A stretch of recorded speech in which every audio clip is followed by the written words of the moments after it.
नमस्कार साथियों, स्वागत है आपका एक और नई दमदार कहानी में। साथियों, कहानी को पूरा अंत तक जरूर सुनिएगा और यदि आपको कहानी अच्छी लगती है तो वीडियो को लाइक और चैनल को सब्सक्राइब करना बिल्कुल ना भूलें। तो चलिए बिना समय गंवाए शुरू करते हैं इस बेहतरीन कहानी को। मेरा नाम कार्तिक है। मैं एक बहुत ही बड़ा अय्याश इंसान था और काम करने के लिए दूसरे शहर गया हुआ था। मजदूरी का जो भी काम मिलता था मैं कर लिया करता था और काम करने के बाद जो भी पैसे मिलते वे सारे के सारे अय्याशी में उड़ा देता था। इसके अलावा मैं लड़कियों के दिलों के साथ भी खेलता था। मोहब्बत के नाम पर उनको इस्तेमाल करता और फिर उनको छोड़ देता था और ढूंढता रहता कि कोई लड़की मिल जाए जो कुछ पैसों में मेरे साथ कुछ दिन रहने के लिए हाँ कर दे और मेरी हवस पूरी हो जाए। मेरी जिंदगी की यही कहानी थी। ना किसी का डर था और ना ही किसी की कोई परवाह थी। जितना कमाता था इन्हीं गंदे कामों में उड़ा दिया करता था। खैर, जब मैं घर आया तो मम्मी बोलने लगी कि बेटा, तेरे लिए मैंने एक लड़की देख ली। बहुत ही खूबसूरत और अच्छी खासी पढ़ी लिखी है। उसके सर पर पिता का साया नहीं है। अब बस कुछ दिनों बाद तुम्हारी शादी करके मेरी सारी जिम्मेदारी लगभग समाप्त ही हो जाएगी। लड़की का फोटो देखकर मैंने तुरंत हाँ बोल दिया, क्योंकि लड़की बहुत ही ज्यादा खूबसूरत थी और मैं तो इंसान की शक्ल में एक दरिंदा था, दरिंदा।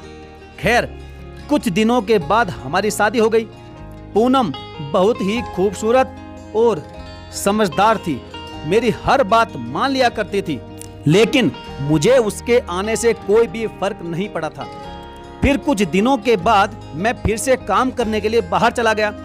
वहां जाकर मैं फिर से वही सारे गलत काम करने लगा। रोज अलग अलग लड़कियों के साथ संबंध बनाता। पूनम को ना तो कभी कॉल करता और ना ही उसे खर्चे के लिए पैसे भेजता। यदि कभी उसकी कॉल आ जाती तो काम पर हूँ, बाद में बात करूंगा, यह कहकर कॉल कट कर देता था। पूनम मेरे फोन का इंतजार करती, लेकिन मैं लापरवाह इंसान अपनी दुनिया में मस्त रहता। एक वक्त ऐसा आया जब पूनम मुझे बोझ लगने लगी। उस वक्त हमारी शादी को लगभग 4 साल हो गए थे। उन 4 सालों में हमारी 2 बेटियां भी थी। पूनम की मम्मी का भी स्वर्गवास हो गया था। मेरी बेटियां और पूनम हमेशा मेरे फोन का इंतजार करती, लेकिन मैं अय्याश इंसान, मुझे इन बातों की कहां फिक्र थी।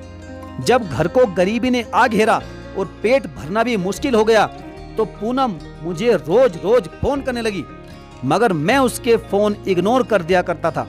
आखिर पत्नी थी मेरी और बाहर भी मैं लगातार भला कब तक रह सकता था। खैर, मैं 7-8 महीनों के बाद घर गया। सोच कर गया था कि पूनम से हमेशा हमेशा के लिए जान छुड़ा लूंगा।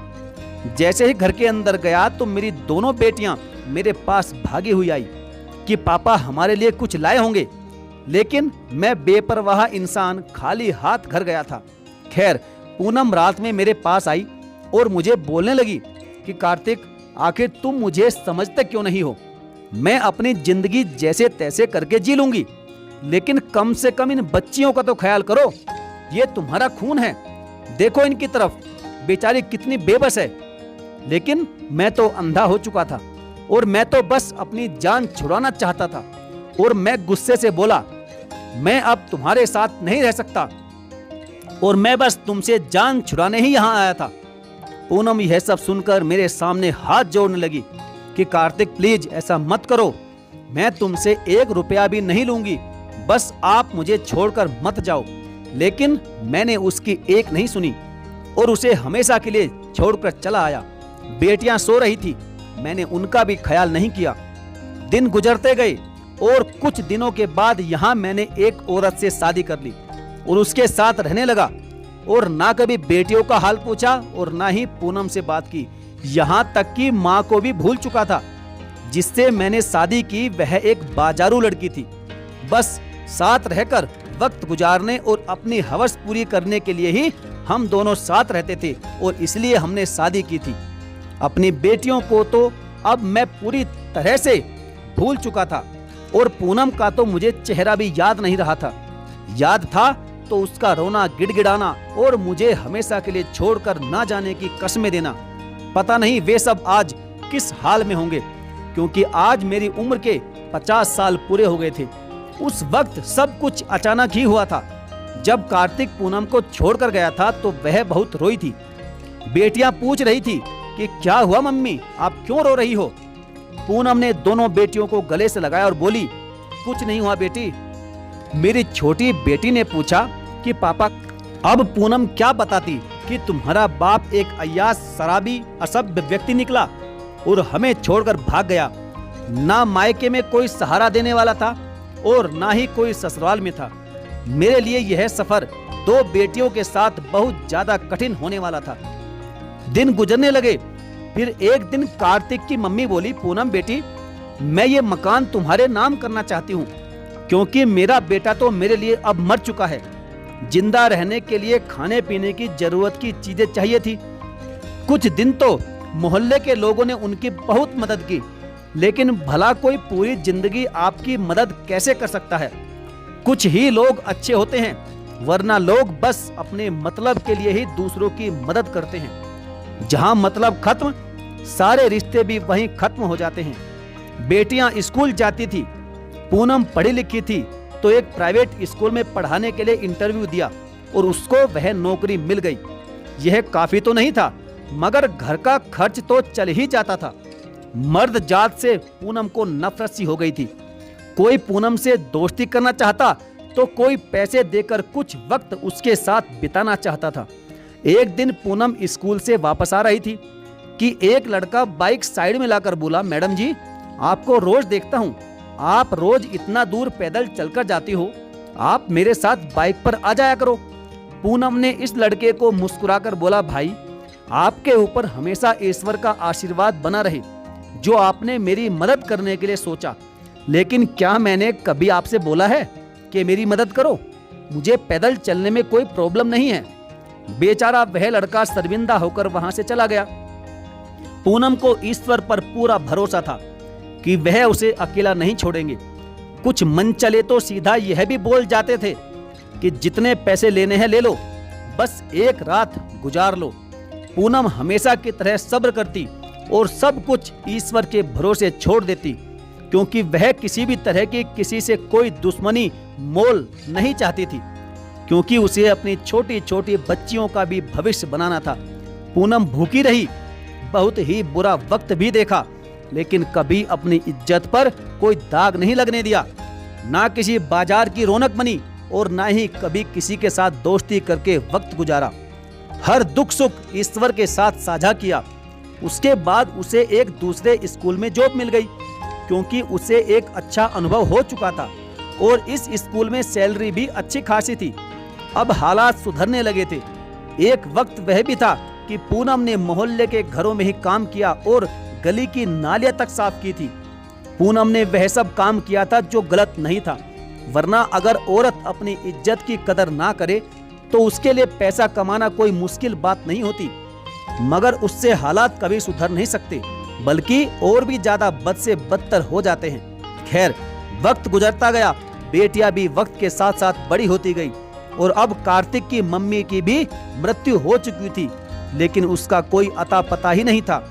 दोनों बेटी पढ़ाई में अच्छी थी और उन्होंने बहुत ही बुरा वक्त और अपनी मम्मी की मेहनत को देखा था, जिससे वह भी बहुत मेहनत करके मेडिकल कॉलेज में पहुंच गई। और पूनम आज दुनिया की बुरी आंखों से बचकर इज्जत के साथ अपनी जिंदगी जी रही थी और अपनी कठिनाइयों का मुकाबला कर रही थी। पूनम ने किसी के सामने ना तो कभी हाथ फैलाया और ना ही कभी जिस्म का सौदा किया, ना पैसा कमाने के लिए और कोई गलत रास्ता चुना। जब कार्तिक जैसे कमीने हम सफर साथ छोड़ जाएं, तो रोना नहीं चाहिए, बल्कि ईश्वर का धन्यवाद करना चाहिए कि ईश्वर ने आपको बचा लिया।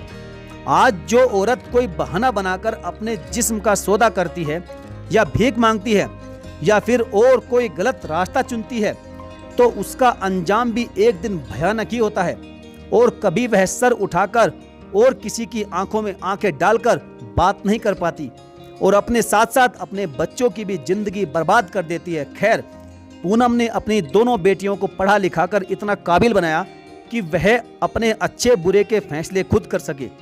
दोनों बेटी डॉक्टर बन गई थी और अब मैं बूढ़ा हो चुका था।